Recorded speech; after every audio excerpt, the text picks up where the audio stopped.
लोग कहते हैं कि खेती करके कोई फायदा नहीं है, वो भी अपने बिहार ऐसे प्रदेश में। नमस्कार, मेरा नाम अमलेश मिश्रा है और आप मुझे हिट्स ऑफ न्यूज पे देख रहे हैं। ऐसे तो अक्सर हर जगह से सुनने में आता है कि खेती करके कोई फायदा नहीं है, क्या करें।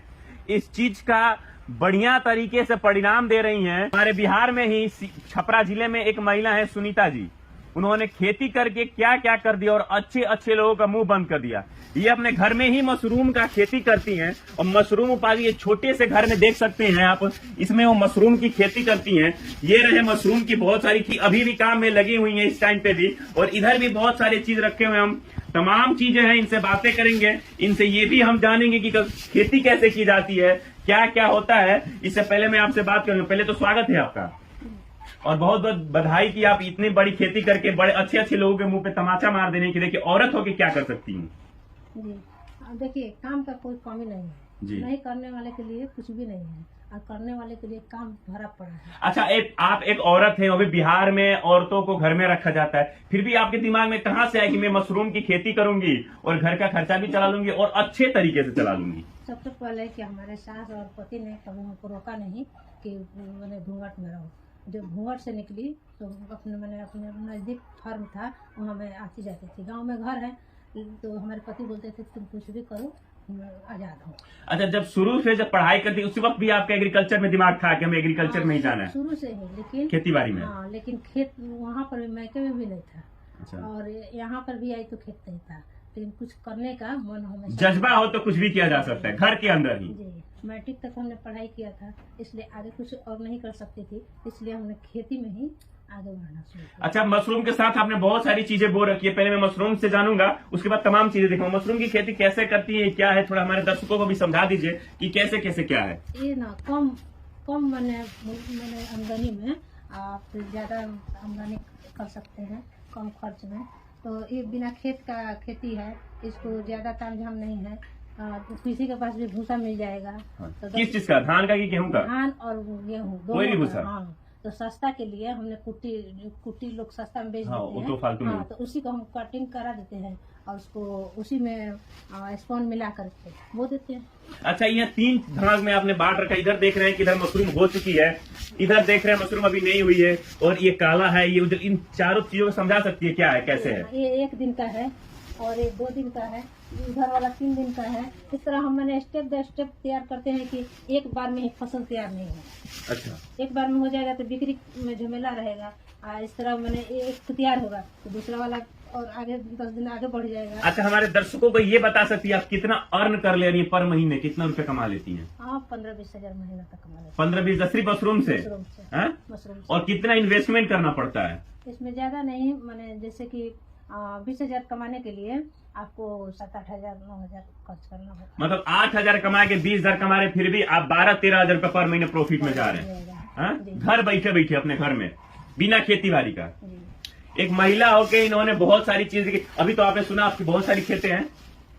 नहीं, खेत नहीं है भाई, जो छत के ऊपर जो आपने किया है। तो खेत नहीं है ना, तो इसलिए हमको सब्जी लगाने को बहुत दिक्कत होती थी। और बाजार में तो आप जानते हैं कि केमिकल वाला सब्जी मिलता है, तो हमको कबाड़ी वाले से पाइप मिला था, तो उसी में घास निकला था, साइड में टूटल था, तो वही से आइडिया आया। तो हमने पाइप मंगा करके उसको कटिंग करके और एक पाइप में मैंने जैसे 10 मैंने पौधा लगा देती हूँ, इस तरह हमारा 10 गुना जमीन बढ़ जाता है। चल के अभी हम लोग देख लें? हाँ, चलिए हम वहाँ भी चलते हैं और वहाँ भी चल के आप सबको दिखाते हैं कैसे कैसे खेती होती है। तो आपने देखा वहाँ पे मशरूम की खेती। अब मैं चाची के साथ उन्हीं के घर के उन्हीं के छत पे आया हूँ और आपको देख के और आश्चर्यजनित हो जाएगा कि छत के ऊपर भी तमाम चीजों की खेती करती हैं चाची। अभी मैं फिर छत पे आया हूँ। ये देखो चाची ने बैगन है ना चाची? जी, ये बैगन है बांस के पाइप में, और ये 4 फुट के पाइप PVC पाइप में बंदा गोभी है। अच्छा, एक वही बांस के पाइप बा और दूसरे का प्लास्टिक के पाइप। कारण? प्लास्टिक के पाइप जैसे कि 700 रुपये में 2 गो होला। अच्छा। जैसे कि हर आदमी का साकान नहीं खे, ना। तो हमारे ये सोच रहा कि अगर हम बांस के बना देता नहीं उतना ही उत्पादन ले सकता नहीं, तो वो आदमी हर आदमी करी, तो वही खातिर 50 रुपया में 40 रुपया में बन तो हाँ, ये जैसे बांस के प्लास्टिक बा, एक बार मतलब कितना बार यूज कर चार मैंने जैसे 4 साल चौधी। अच्छा। 2 बार एकर मिट्टी बदले के पड़ी। 4 साल में 2 बार मिट्टी बदल रही। अच्छा, जब जैसे बैगन हमनी के हो गई, अब होला जो सीजन खत्म हो गई बैगन के, तो बैगन के उखाड़े के बेरा बांस तो फटत ना हुई या प्लास्टिक के बाद? यहाँ से काट देम सन। अच्छा। अब 2 बार फसल लेवे नहीं सन, काट देम सन तो फिर पच के फेंक दी। फिर अच्छा इहे बैगन जैसे हमने के गांव वाला काट के हटा दिया जाला, हाँ, तो एकरे जोतवा के- दियाला, हाँ। ई में रुआ काट के एक काट के हाँ, छोड़ दें तो दो दूसरा का बार, फसल आ जाला, ओकर बाद फिर उखाड़ हाँ, दियाला, उखाड़ दिए। ओकर बाद तीसरा कोई और फसल बोआ जाए। हाँ। आई गोभी अब देखिए अब हमार मैंने का सोच बा कि पाइप में बोला के कि अगर हम यहाँ 4 इंच के जगह में एक एक पौधा लगते हैं। हाँ। अभी देखिए कितना पौधा बा 2 4 6 7 7 में 14 गो एक बावे गोभी। 14 गुना जमीन अब गोभी जो खेती में होला जैसे बड़ा बड़ा फूल होला, हाँ, हाँ। सेम वही का फूल होई मोर्निंग है, होई। देखिए अभी ये हो रहा बा बड़ा अभी सेम वो एक हाँ, फूल होई। एक महीना के भइल। ये गोभी को बार करेनी। गोभी हम्म। ये गोभी जैसे कि अभी हो जाए फसल एकरा के उखाड़ लिए फिर अच्छा। ओकर बाद दूसरा फसल बो दिए। अच्छा बोई में दिक्कत जैसे हेंगे बीज के एने से डाला, ऊपर से पानी डाले अच्छा आएंगे साइड साइड से बीज डाला, साइड से, हाँ। अच्छा है पर पानी डाल के भर दिया और नीचे ले सुखत रहेला। हाँ वो अपन पानी जाते रही। पानियो डाले में एगो तकनीक बा। का? अब जैसे कि साधारण पाइप में मिट्टी डाल देम तो पानी अटकल रही 10 दिन ले ना जाई, तो एकरा के हम का करनी मिट्टी भरते समय तो ई पाइप बा एगो पतला वाला पाइप है अच्छा ठीक बा। अब मिट्टी जब भराई वही बेरा एकरा के एकरो के डाल दे। जगह बन गई बा नीचे तक ले पानी जाए के, हाँ तो ओकरा बाद एकरा के खींच देम सब मिट्टी भरा जाता ओकरा बाद वहाँ रेत भर देम नीचे रेत ताकि सोखे रख ले। पाइप घींच के हम अथिया में डाल दे रेत तो का होई कि पानी हर जगह चल जाई। चिकनी मिट्टी होला तो मिट्टी से अथी ना पानी जाई आ बालू मोटा हो। अच्छा ये सब दिमाग के भी पढ़ाई करे नहीं कि अपने मन ना आ गए। ना उ सब 4 साल ई बनाए में हमरा लगा। अच्छा हाँ ना तो एंगन थाने थाने पानी देवे के पड़। बहुत प्रकार के रुआ खेती कैले बनी जैसे कि यदि हल्दी बा, हैं? हम दिखा दी रहा लोग कि देखी चाची हल्दी भी कैले बनी सेम चीज यो हल्दी है।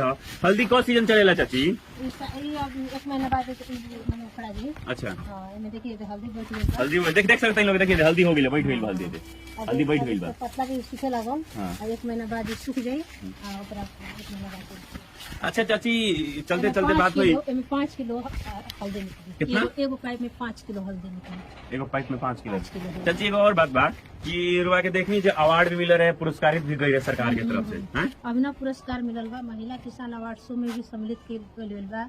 फिर गवर्नर से भी सम्मानित किया गइल बा। और ऐसे जैसे महिला दिवस पर जैसे पुरस्कार और सम्मान दोनों जहाँ भी महिला के सम्मान होला जरूर के जरूर बुलावल जाला, हैं? जी। रुआ महिला के सम्मान वाला कार्य के लिए बढ़िया बढ़िया मर्दाना लोग के मुंह पे बोलती बंदे जितना बढ़िया खेती की कहता है घर में खेती नहीं है, गांव में खेती में फायदा नहीं की। देखी तो सब्जी उब्जी से भी रुआ इनकम करे नहीं की खाली पर्सनल खाती बा। देखिए ऐसे इनकम कल जा सकता लेकिन हमरा लगे मैंने हम एगो आदमी के एगो दिशा दिखा दे अच्छा कि करे के अगर हमार तो छोटा छत बा अगर बड़ा रही तो आदमी आमदनी भी कर सकता। यानी कि अगर बड़ा जगह रही तो लाखों के आमदनी आदमी आराम से कर जा सकता। चाची के हम दिखा सकते नहीं, बहुत छोटा छत बा और सूचा सबसे खास चीज हमें को दिखा देखिए नीचे देखी लोग नीचे नीचे चाची के घर में है ना, हम नीचे देख लें लोग चाची के घर में बिजली ना दिला। चाची कितना साल से बिजली नहीं दिला? 25 साल से हम कनेक्शन ले रही नहीं 25 साल से घर में बिजली मतलब बाहरी लाइट के सिवा से निकल जौन होला तो सोलर प्लांट से होला, सोलर प्लांट से वैसे देखिए पंप चलेला, मोटर भी चलेला इससे, मोटर भी चलेला, मिक्सी भी चलेला,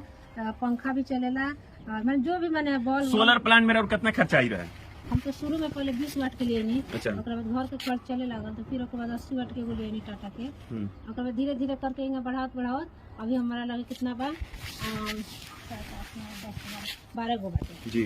12 गो से हमारे पूरा घर के खर्च चल जाला। बड़ा बैटरी इन्वर्टर रख ले बनी वैसे हमारे सब दिन भर चाची अपने खेती बाड़ी में लगा रहे जी। हैं घरे पे घर से और मशरूम में और छत के ऊपर पर चाची हर प्रकार के सब्जी करे बहुत तमाम सब्जी बा। चली कैमरामैन फोकस करके तनी दिखाओ जावे जी। है कोई फूल है का चाची? नहीं भिंडी है, भिंडी है 250 ग्राम एगो पाइप से भिंडी निकला करेला अभी डेली डेली डेली 250 ग्राम। हाँ तो 2 गो बताइए सन 10 गो पाइप होगा तो कितना प्रॉफिट बा? हाँ, वही। 4 गो तो 1 किलो के बा हमारे काम। बैगन लगा है नीचे क्या बोले बनीला? रजनीगंधा रजनीगंधा फूल फूल बा, बैगन है बैगन है कोबी है। हाँ देखिए निकला भी गोभी फरल बा। हाँ देखिए देखिए कोबी बड़ कितना मस्त पड़ल बा, बढ़ी तभी और बढ़ी। ये टमाटर भी बोल गई बा का चाची? हाँ टमाटर बा, बैगन बा, तमाम चीज के फिर टमाटर, आलू जो ना खेती में आलू के कहा जाला क्यों? आलू देखिए आलू के दिमाग रुआ लगा आलू करे हाइड्रोपोनिक में एक्वापोनिक में सब बैठे वाला चीज ना डाला। फूल क्लीन अप करे कहता ओके कहता कोनो बात नहीं क्यों चलत रही।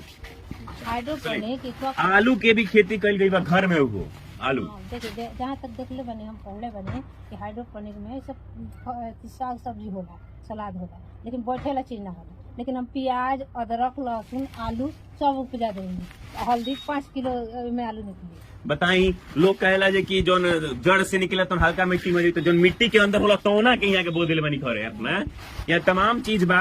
ये जी देख सकते हैं लोग, टमाटर, बैगन, तुलसी पत्ता, तुलसी जी के तो खैर पेड़ लागेला घर में।